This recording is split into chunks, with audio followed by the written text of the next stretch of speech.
Welcome, everybody, to Chaps Mini Cultures, episode 87. And this may be one for the US audience, but maybe for the rest of the world as well. Because today can be an important day for some people.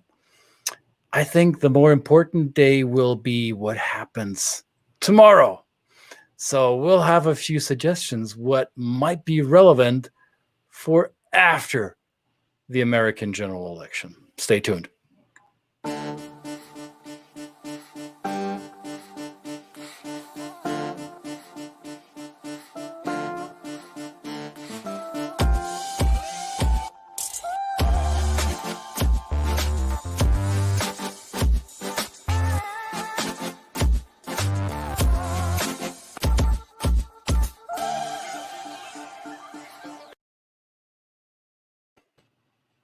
Hello, everybody.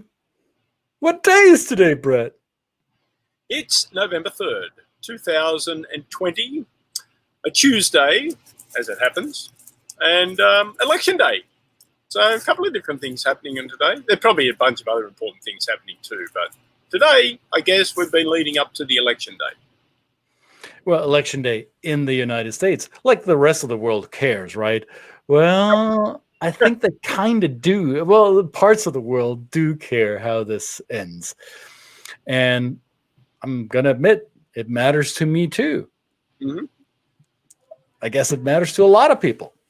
And as I was contemplating today's day and what it means to the voting public in the United States, I was looking back at all these months, years, more than years that led up to this moment. And one thing will not change no matter what the outcome of this election is. We need to talk with each other, whether we like each other or not, whether we agree with each other or not.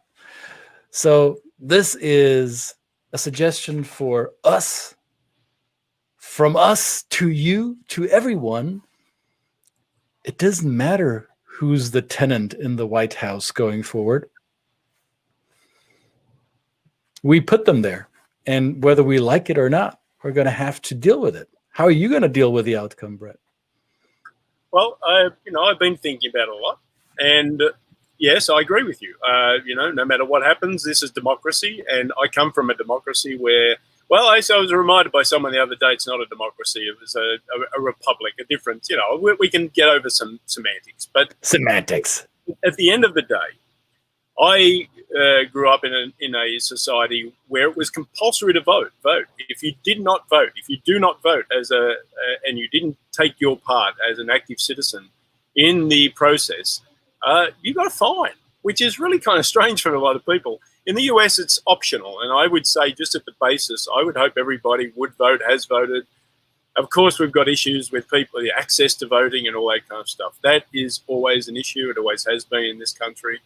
And that's another subject. But yes, at the end of the day, today is going to end up, whether it's today or whether it's, in a few weeks, we're going to have a resolution to this. And right. I heard somebody else say this today. There is going to be a resolution to this.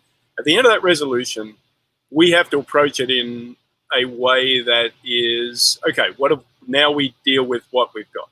And just it happens with every election. There's winners and losers, and people bow out gracefully if that's what their bent is, and that's what's happened usually. So that's what I would hope. And then, of course, beyond that, it's important to me because I've got people that I guess I kind of feel I don't have much of a right to be that concerned about whether it goes either way, but the effect that it has on the people that we work with and that we interact with. And that's where my concern is. And that's right. That's not totally saying I don't care about my own family. I certainly do. I'm a father, I'm a husband, but there are some ramifications to either way that an election goes, with a continuation of certain policies that may cause real harm to people. But on both sides, no matter what happens, I know no matter who wins it, there's going to be fear right? There's fear, which is obviously, in political campaigns, they ramp up fear anyway. But the fear afterwards that I think that is this, what we have to kind of open up to each other and say, I understand that what happened and maybe the result is not what you wanted, and you have some fear around that. So let's talk about that. Let's talk about it. And that's where I think the first conversation of talking has to take place. And I always remind myself, what did the elections 4 years ago change for me, except for how I felt about it? So sure, we have emotions around the outcome. We have probably emotional attachment to the expectations we have in terms of who we want to be our governing leaders. Now, if you're going to be really honest, did my life change for the better or the worse, aside from the emotions? Did my life change 4 years ago? Did I love my wife less? Did I spend less time with my kids? Or did I have personal repercussions? I did not. And I acknowledge I come with a skin color that is honored with privilege for some reason in this country. But I can say for myself, my life, except for the emotional part of the outcome, did not change. And it did not change 8 years ago or 12 years ago or 16 years ago. Because I continue to do my work. I continue to do my business. My purpose, my vision for what I do, the mission that I have in approaching my work is not affected by the outcome of any election. Sure, there are frameworks, legal frameworks, taxations, immigration policies for me as a foreign passport holder that do matter and that will affect me to a certain degree. However, if I'm going to be really honest, the impact was fairly minimal compared to the hyperbole that we've experienced in this country for the last 4+ years. Now, I'm not going to diminish and negate the negative effect the election could have for certain parts of the population. However, what I miss most, and I had this conversation with the neighbor that lives across the street from me today, because I asked her, what do you expect for tonight? And the end of the conversation was that I miss the United States that was able to have a dialogue. So for me, the biggest suggestion, the biggest hope for what happens starting tomorrow is a continuous path back to having a civil discourse. That's something that has suffered tremendously in the last couple of years. And that is why I said, let's suggest the talking, because talking happened. It happened in our bubbles, in our echo chambers. We resonated and we heard our own blabber, but talking across the differences, I haven't seen all that much of that in the last couple of years. How do you feel about that? Well, I take a slightly different approach. 4 years ago, it did change for me, not economically. So it wasn't economically. I've done very well. I did very well in the 8 years preceding to that. I did very well in the years preceding, that. But it changed, I guess, for me fundamentally, where I saw just how much a political dialogue and a political approach can have an impact on how people that don't look like us, right, don't have our privilege, were very scared. And so as a result, it changed my perception of what I needed to teach myself about, what I needed to teach myself about me, right, and about how to have those conversations with people like me. And sometimes that works, but the defensiveness, now it's just harder and harder to do. So not that I want to give up the work. I don't want to give up the work. But I would hope that beyond this, whatever happens, I'm still able to have those conversations with people, and maybe people are going to be more open now. And I say this again, no matter which way it goes, people are going to be more open to say, okay, let's reflect on what happened. Let's reflect on how it affected our neighbours, our friends, our family, our relationships, because it did affect some of my relationships, and that's sad, right? And some of that's my fault. I completely take that. Maybe I'll just take all the blame for it, right? Because I've got the information as to a little bit deeper of an insight, or from the work we do, as to why people think, act, and work like they do. I should have taken more responsibility to make that outreach, but I still do that. Sometimes I just get back into this human sense of I want to be right, like we talked about yesterday. I want to be right. I want to convince you why you're wrong, and that's not a good spot. I'm responsible for that, just like anybody else. Yeah? I agree, and that's why I tell myself, right, that this is the suggestion that I make to myself as well, is that I want to be open for that dialogue.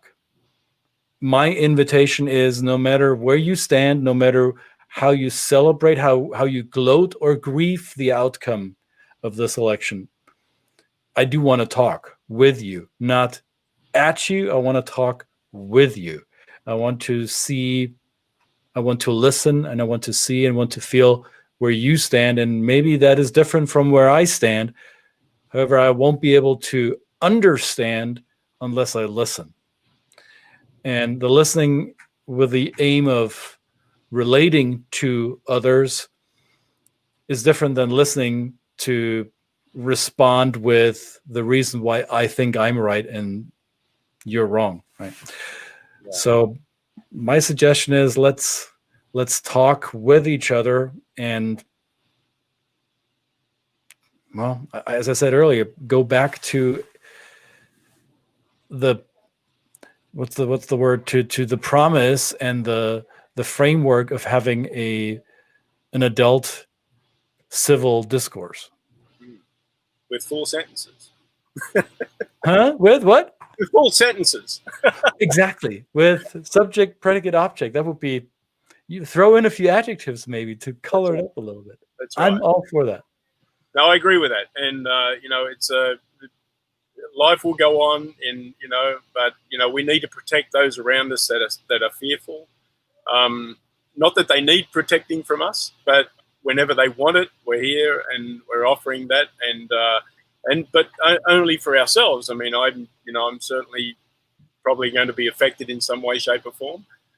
But I want to take a step back and also just understand that the people that are grieving need someone to listen to, someone to talk to, someone to process it, because it's a pretty fraught atmosphere out there at the moment, unlike where it's been before. I mean, I remember going through the Gore Bush thing, right?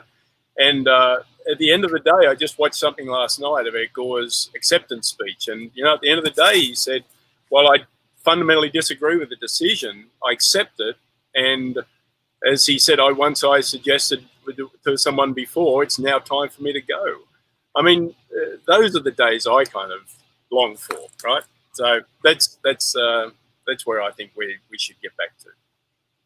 Well, and I think there is a chance to going back to that if we collectively decide that it is upon us who creates who we are. We are in charge of the society that we create as a group, and it's not the person that lives in the White House, or it's not the government, or the person in the governor's mansion of your state. It is us as a group who are in charge, and we have the responsibility and the opportunity to shape the culture that we want to have. And I think if there is, because you already alluded to what are some of the positives of the political unrest we've seen in this country, I think one of the positives is that some of the inequalities and injustices of this country have been brought into the mainstream light, into center stage, and not to the fringes of the stage. Now we are talking about social issues in a way that I haven't seen and heard or experienced being discussed in my adulthood. And I've been in touch with the United States since my teenage years, and I've seen many different iterations of this.